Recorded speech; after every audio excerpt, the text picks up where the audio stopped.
समंदर के बीच से निकलते ये हजारों अजीब पत्थर, क्या ये किसी ने बनाए हैं? उन्हें जायंट्स कॉजवे कहते हैं। यहाँ 40,000 पत्थर बिल्कुल एक जैसे फिट होते हैं। सदियों पुरानी कहानी है कि एक फन में कूल नामी देव ने उसे बनाया था।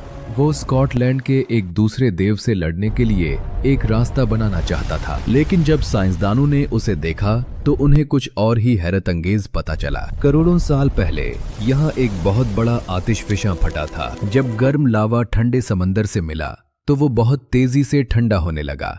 ठंडा होते ही लावा सिकुड़ने लगा और ऐसे परफेक्ट हेक्सागोनल शक्लों में टूट गया। बगैर किसी इंसान या देव के कुदरत ने खुद ये बेमिसाल फन तामीर तैयार किया। आज ये जगह दुनिया के सबसे अनोखे अजूबों में से एक मानी जाती है। क्या आपने कभी ऐसे शानदार पत्थर देखे हैं? फितरत के गहरे राजों के बारे में मजीद जानने के लिए आपसे दोबारा मिलते हैं।